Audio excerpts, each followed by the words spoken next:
There's always other ways. One author discussing this whole business of defending this frontier described the Mongols a little bit like water. And if you imagine sort of putting your hand in a stream to try and block it, the water just runs round your hand, it doesn't go through it. And so you make a huge great castle in one part of your frontier, the Mongols just attack somewhere else. So again, how do you do this?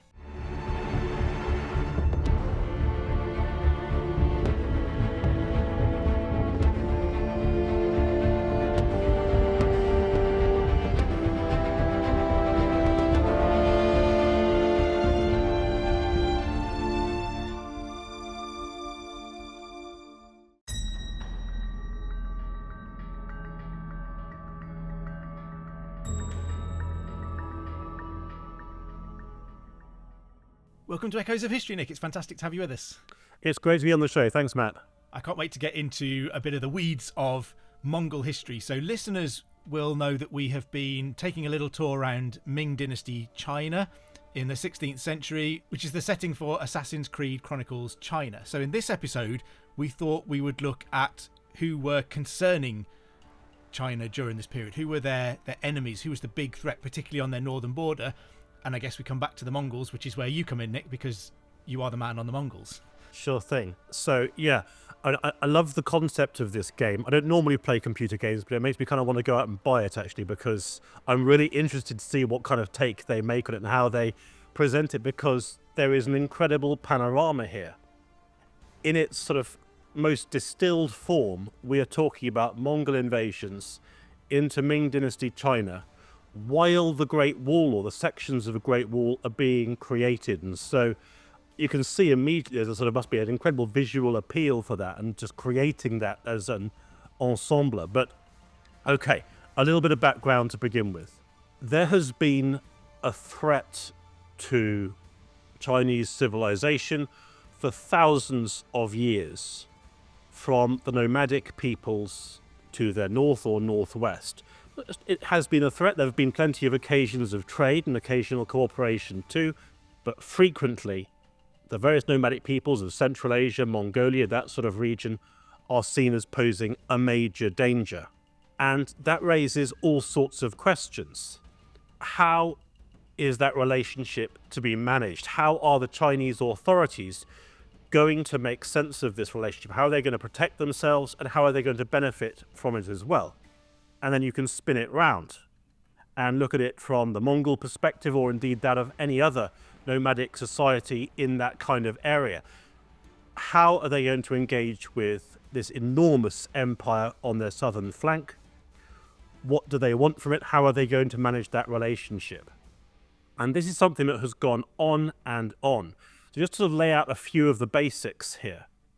Let's say that you are a Chinese government official working out how you're going to deal with, we'll say the Mongols, but really when I say Mongols, I could be talking about any number of nomadic peoples to the north.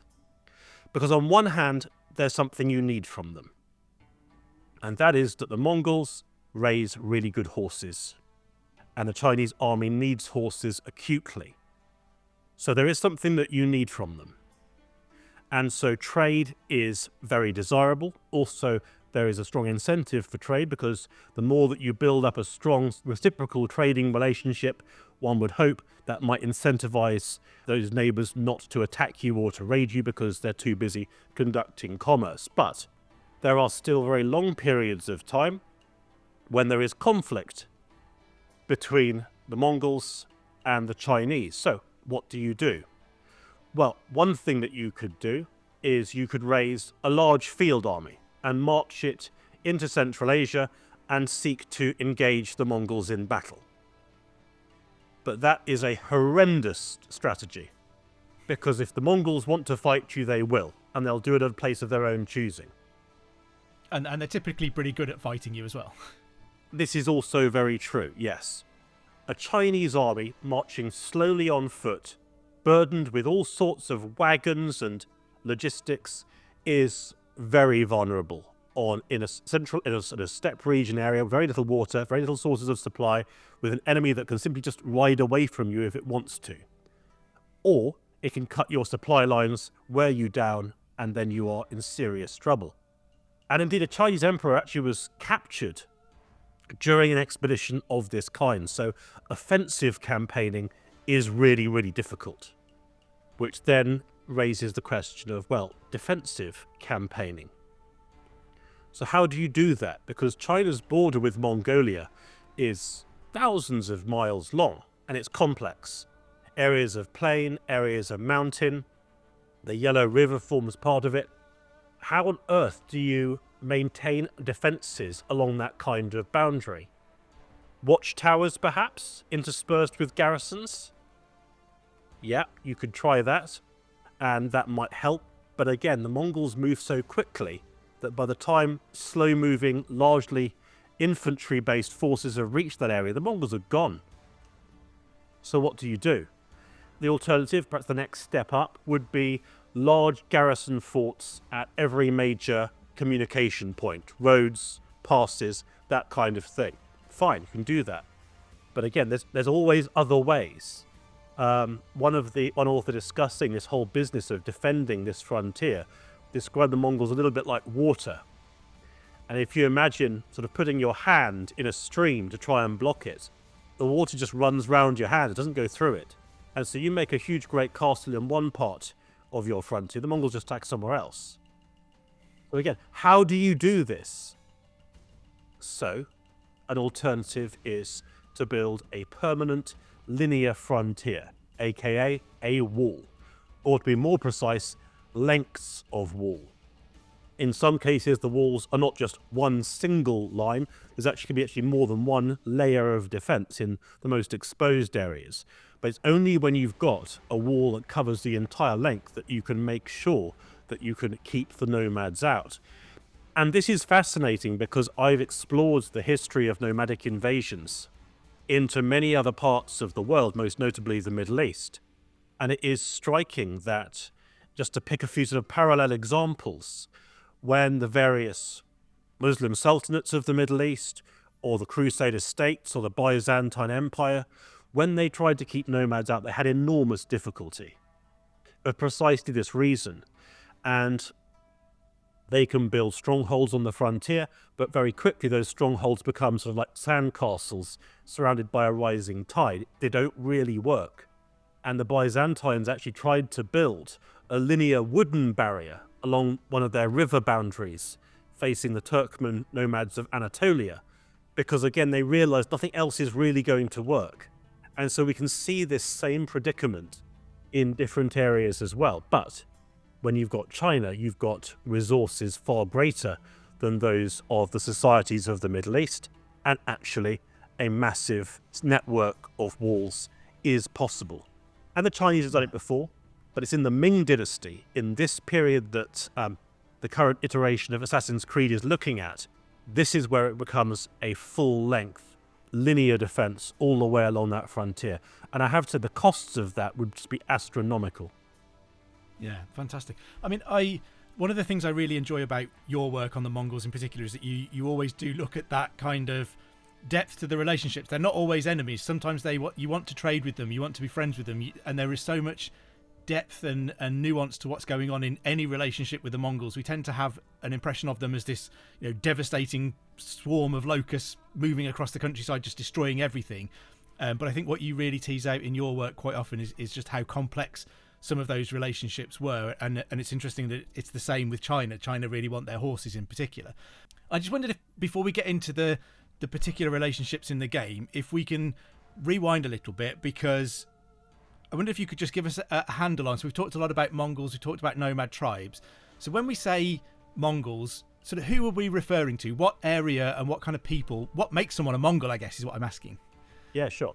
So the Mongol or Moal peoples were, as you'd expect, they originated in what would today be Mongolia, but in their early history, so we sort of hear about their early history from sort of what would be the 12th century in the European calendar, they are simply one group among others, and they may actually only have been semi-nomadic.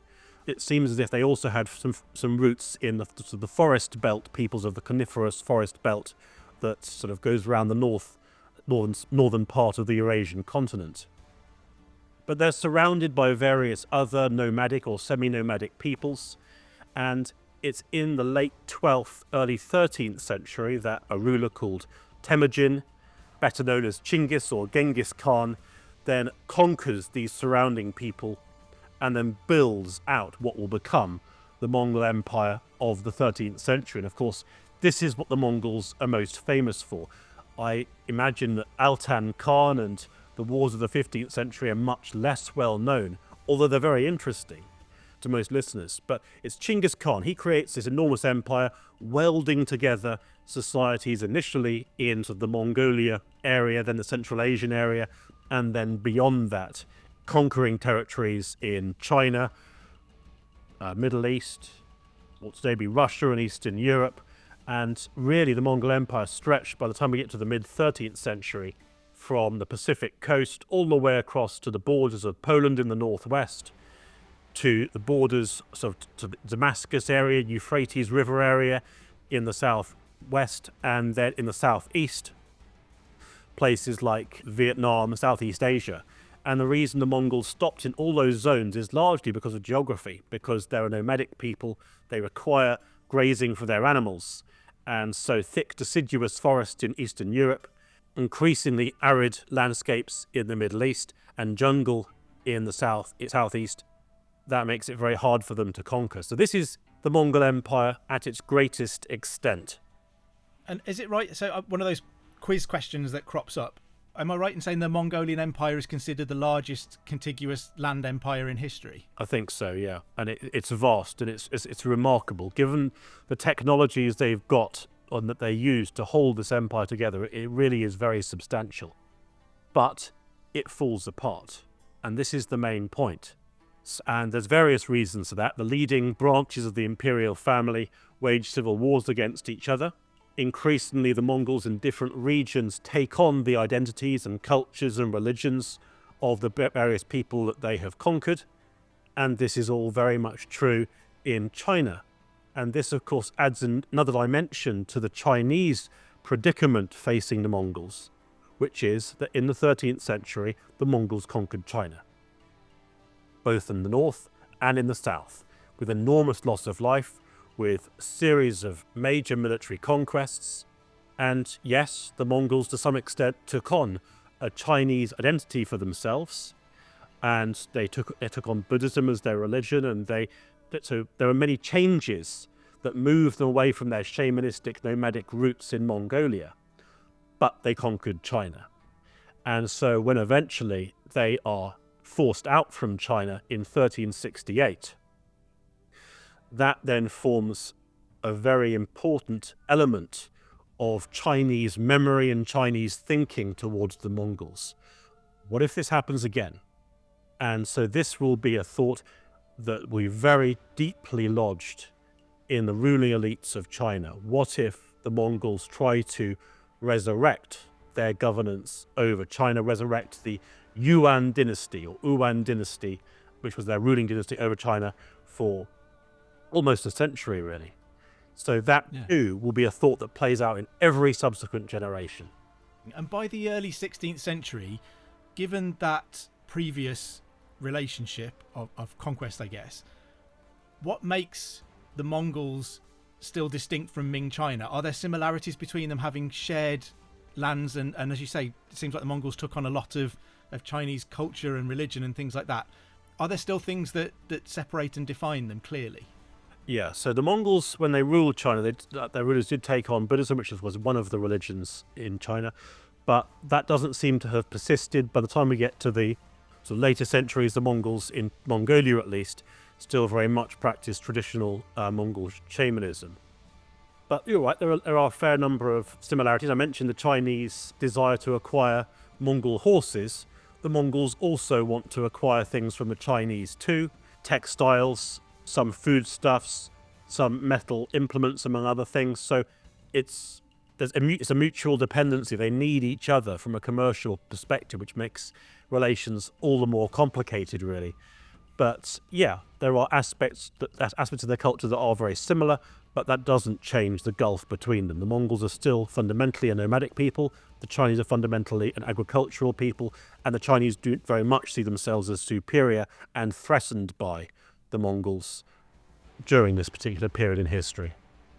Yeah, I guess it's an interesting position for the Chinese to be in, to consider themselves superior, but also to be aware that those people have conquered you in the past and could well do it again.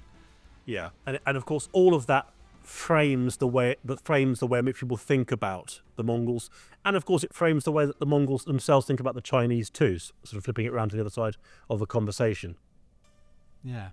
So in Assassin's Creed, we're introduced to the leader of the Mongols at the time as Altan Khan. So can you give us a little bit of an idea of who Altan Khan is? I mean, is he a descendant of Genghis Khan that we mentioned? Okay, so there's a little bit of background to be done here.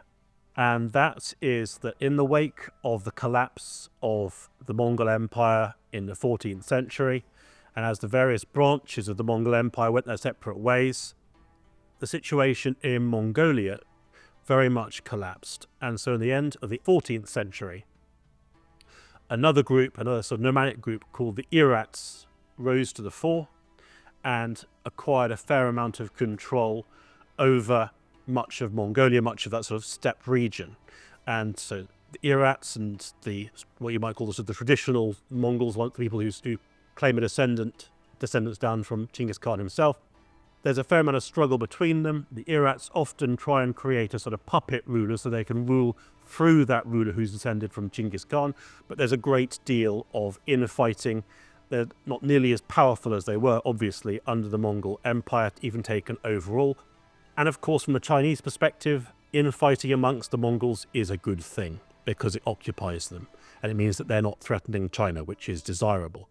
So the Irats, on many occasions, try to raise up their own Khan. They try to assert control, but although they have substantial military forces at their disposal, they lack that legitimacy of being able to claim descent from Genghis Khan, who is very much sort of the epicenter of Mongol identity.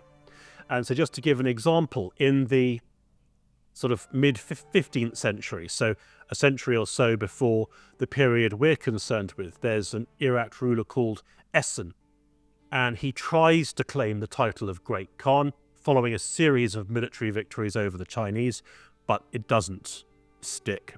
The Mongol people are not prepared to accept it. No, they want someone who is descended from the Mongols, from Genghis Khan himself. But then this is where it gets interesting, and this is sort of part of the foundation of the Altan Khan's power, which is that he has a grandfather, and his grandfather's name is Batu Monka, and crucially he does claim descendants from Genghis Khan. So in the eyes of the Mongol people, he is legitimate, and he uses that to weld together the Mongol peoples into it's to say a unified force is going too far, but he gets a lot of them on his side. And so suddenly you've got a threat that hasn't been there for a while. Suddenly the Mongols are reasonably unified. They're led by someone who the Mongols themselves view as legitimate. And as a result, they have substantial leverage, which they then start to use against the Chinese. And so repeated raids. I noticed you just mentioned that Altan Khan's family claimed descent from Genghis Khan, and I think you were slightly framing it as they were believed to be. Is there some doubt about whether they were? Were they sort of potentially fabricating a lineage for themselves to position themselves? No, maybe I was a bit too cautious there. And I mean, he himself, not only does he claim descent himself, but he's also through his wife as well. Those are the main sort of planks of his authority. But with that authority, he can then bring enormous force to bear on the Chinese, and that is really the background to Altan Khan. So his grandfather wages repeated campaigns in the late 15th century, early 16th century, and it's really those campaigns that begin the process of a substantial new phase in wall segment building. So building enormous stretches of what will become the Great Wall of China. And some of those early walls are relatively sort of simple, or going back historically they are, often they're made from rammed earth, so earth that's been sort of hammered down to make it reasonably strong. But then later on, those hammered earth walls then get faced with stone to create what we now perceive as the classic image of the Great Wall of China, really. But it's that threat from Altan Khan's grandfather that is the background to Altan Khan's life, and that's what the Chinese are thinking about at this time. This threat from a newly consolidated Mongol dynasty to their north and what that means for them. And just before we get into a bit more about what Altan Khan did, particularly in the context of the Assassin's Creed game, can you tell us a little bit about his background? Do we know kind of when he's born, for example? Yeah, sure. So it seems as if he was born around 1508 under the rule of his grandfather, Batu Monka. And so things are reasonably stable in the early years of his childhood. But then, either in the late 1520s or early 1530s, Batu Monka dies, and there is then a very troubled period where his various sons, and that includes Altan Khan's father, are sort of trying to establish who's going to rule. Various other Mongol groups sort of rise up and begin to try and claim either power for themselves or independence at least. So it's a very disordered period, and it's a time when things are clearly very uncertain for Altan Khan. He has to be protected quite a lot. There's various threats to him as he grows up. In fact, in some ways it reminds me of the early life of Chinggis Khan, where he too is born or reaches adulthood at a time of enormous uncertainty. But the crucial thing for Altan Khan is that he and his brother, Mergen Jinon, they work together as a team, and they are ultimately able to take power. Initially, it's Altan Khan's brother who becomes sort of the main leader, but then he dies soon afterwards. And so eventually Altan Khan takes power for himself, having worked with his brother to sort of consolidate their position previously.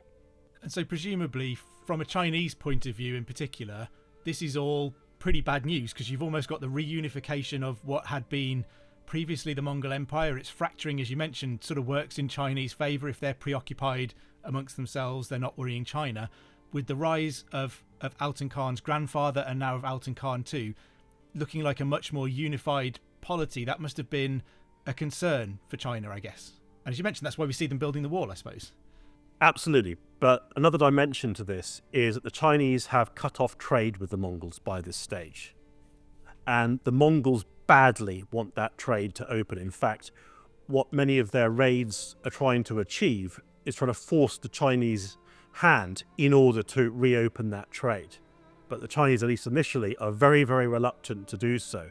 And so many of the Mongol raids, their explicit objective is either open trade or we will continue to raid you, will continue to encroach on your territory. So trade really is a very important factor in this.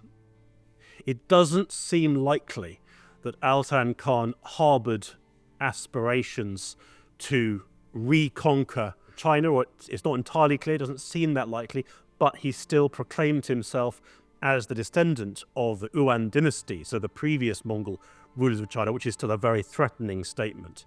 So there must have been a fair amount of uncertainty in sort of Chinese ruling circles about what Altan Khan wants, what he's going to try and achieve. So there's a lot of uncertainty going around, and the violence and invasion and conflict is very serious at this time. Yeah, and so as we've mentioned, we see a stepping up of the construction of the Great Wall and this effort to keep the Mongols out. And as you also said, we need to think of them a little bit like water, that wherever you build a defence, they will find a way around it. So does Altan Khan, I mean, in the game, we see him planning an invasion across the Great Wall of China, an assault on China. Do we know whether he ever managed to get across the Great Wall? Did he manage to get into China? Sure. So the simple answer is that he's attacking and invading all the time. Normally, sometimes it's not clear whether he physically crossed the Great Wall as in the barrier or just he went through the gaps.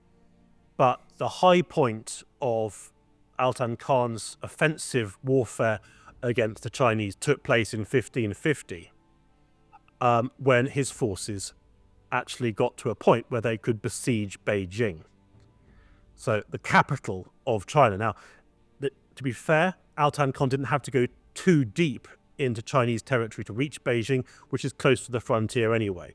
But nonetheless, he's besieged the capital. And this has happened before as well. And this is exactly what the Chinese don't want to happen. And so again, thinking about this in the way it communicates a sense of threat, this is a significant and very worrying development for the Chinese at this time. So we don't really know kind of whether he manages to actually get across the wall or whether he's simply still finding gaps in the Chinese defences. For the most part, it seems to be gaps in this period at least, though of course that will change going on. What happens to him then? So I think he adopts like another title, Shun Yi Huang. Is that a Chinese title that he somehow adopts a bit later on as well? Sure. So the warfare carries on for a long period after this, but ultimately both sides exhaust themselves. And this then results in an agreement of 1570, or some people say 1571, between the two. And that agreement is basically a sort of a cessation of hostilities. It's brought about, in part at least, when one of Altan Khan's grandsons defects to the Chinese. But basically the key point is that trade resumes and the Mongols agree to pay tribute to the Chinese. Altan Khan acquires a Chinese title, which was an interesting one. Often with these sorts of honorary titles, it has benefits going both ways. It builds up Altan Khan's prestige, but it also sort of fits him into the Chinese system as well. So it kind of works both ways, particularly if both sides want to make peace. Crucially, the Chinese get their horse markets back, which they've been very keen on. But yes, Shun Yi Wang is the title that he received at this time. So this is a crucial moment in ending the ongoing invasions of Altan Khan. It's a really interesting tactic, isn't it, to give him kind of a role in Chinese sort of government, because then almost if he's attacking China, he's attacking himself, or he's in some way responsible for preventing his own attacks on China. Yeah, and again, it's interesting because you see this same kind of process happening elsewhere. It's very notable, for example, in many parts of the history of the Byzantine Empire. So moving quite a long way to the west. Again, some of the ways the Byzantines handle their relations with nomadic peoples is to give titles to them. The idea being to try and sort of draw them into their cultural slipstream, to try and make them natural allies rather than natural antagonists. So this is something that various societies and empires have tried throughout history, which is fascinating. Yeah, and I guess I don't want to get too distracted by the Vikings, because I'm easily distracted by Vikings, but with the Byzantine Empire, you think of something like the Varangian Guard, yeah, and that's taking the Vikings, who are having devastating success all across Europe, and turning them into the Emperor's bodyguard and kind of using them to your own ends. And so China is doing something similar with the Mongols. Yeah, I mean, if you can't beat them, employ them. So yeah, it does make sense. One of the things that this whole episode raises to the fore for me is just thinking about the Great Wall as a concept. And I think that we're fascinated by walls. I remember, I haven't read or watched many of the Game of Thrones series, for example, but I think for me, see my shocked face, Nick. See my shocked face. But I have read the first book, and I think for me at least, that one of the most interesting concepts raised in that book is the notion of this ice wall in the north of the Game of Thrones books. And I think we are fascinated by walls. I think that they're something that people find conceptually interesting. What are they for? What are they trying to achieve? And the Great Wall poses very similar questions. Should we see it simply as a military defense? Is that what it's for? Is it just there to stop raiders or invading armies, or at least to make them pause for long enough to get reinforcements at that particular point? Answer: yes, in part. Or is it more of an identity statement? Is it a statement saying, this is the frontier, this is the line, and witness the enormous wealth and power of an empire that can make a wall that is just this enormous and long? Is that what it's about? Or is it about trade? Is it because you've built all these walls with gates in them, you can tax and regulate that trade, and so where if you say to the Mongols, we're cutting off trade, you shut the gates. But without a wall, you've got informal traders who will carry on the trade anyway, which will weaken your ability to make that sort of statement. So again, what's the Great Wall for? What's it trying to achieve exactly? And yeah, there's all sorts of questions around that kind of thing that I find to be fascinating. Yeah, and again, that's where the depth is interesting, because something like the Great Wall can do more than one thing. We don't need to think it only serves one purpose to keep the Mongols on the other side of it, because it can do many, many things at different times depending on the relationship between the two groups, I guess. Does Altan Khan's success in China in particular mark him out from previous Khans? Do we see any kind of revival of an idea of a resurgent Mongol Empire following Altan Khan's success? Genghis Khan lies in the background to most sort of ideas around Mongol leadership and things like that. And in the period between the collapse of the Yuan Mongol dynasty in China in 1368 and the elevation of Altan Khan, there has been almost a sort of a cycle, really, of new leaders rising to the fore, trying to unify the Mongols, whether that's an Irat leader or someone who's a descendant of Genghis Khan, or an Irat leader with a Chinggisid Mongol sort of ruler who we've sort of persuaded to take on the symbolic role, and then breaking apart infighting and civil war and those sorts of things. So it carries on, but Genghis Khan's normally in the background, and certainly Altan Khan, as I mentioned, he does claim to be a sort of descendant of, and therefore you might see from a Chinese perspective a fear of him reviving the Yuan dynasty. So that's always in the background. But at the same time, the Altan Khan is also really interesting for another reason. He's not just a military leader, because he also fundamentally changes the Mongols' religious orientation.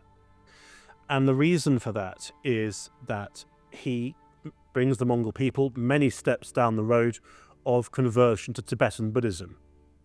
Now, the Mongols have a long-standing relationship with Buddhism already. So, again, going back to the time of, well, not so much Genghis Khan, but his descendants at least, there's a substantial Buddhist presence in Genghis Khan's empire, or that of his descendants. And I mean, there's all sorts of fascinating dimensions to that. So when a Franciscan friar went to the Mongol capital in Karakoram, called William of Rubruck, he witnessed a religious debate taking place between Nestorian Christians, Muslims, and Buddhists over their interpretations of faith and religion, and he joined that debate himself. So Buddhism's been part of the mix for a long time. And in fact, briefly, there was a Buddhist presence in the Middle East as part of the Mongol invasions into that region. And Yuan China also had a Buddhist dimension to it as well. But in many ways, that's a thing of the past by the time we get to certainly sort of Batu Mongke, that's Altan Khan's grandfather's period. But that Buddhist influence comes back very strongly with Altan Khan, bringing about a much, much stronger splicing of the Mongol people with Tibetan Buddhism as their faith. So Altan Khan's interesting because in many ways he's drawing on traditional ideas linked to Genghis Khan and his forebears going back for centuries. But he also brings about a landmark shift in Mongol identity at the same time. And so do we see an influence on the Chinese as well, of having more connection with the Mongols during this period? So if we're seeing a bit of influence from China moving its way into the Mongol lands, is that reciprocated at all? Do we see China embracing anything of the Mongols?